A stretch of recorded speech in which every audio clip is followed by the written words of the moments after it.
Hey guys, welcome to Easy Gyan. Now this question is based on profit and loss. So it says a shopkeeper sold an article at a profit of 20%.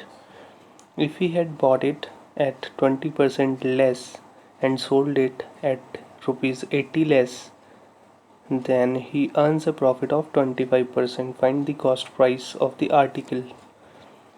So basically question कह क्या रहा है कि मान लीजिए CP जो है वो किसी आर्टिकल का 100 है।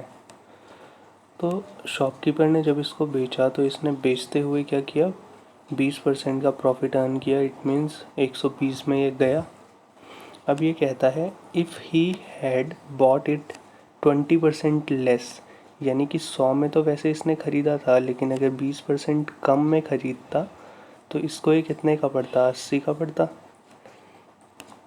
तो जब ऐसा केस होता तो 80 रुपये कम लगते, 80 रुपये कम में जाता है ये प्रोडक्ट।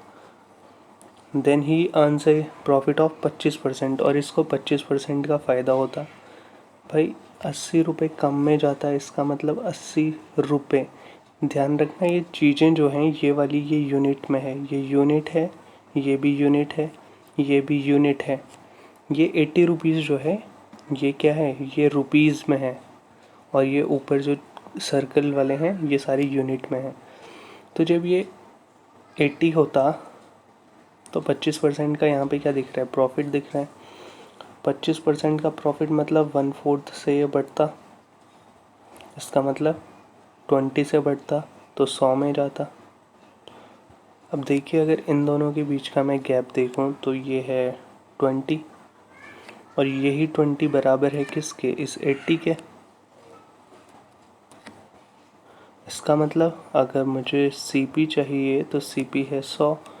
इसका मतलब इसको 5 से इंटू कर दो, 20 into 5 100, 80 into 5 400। So 400 will be the answer of this question.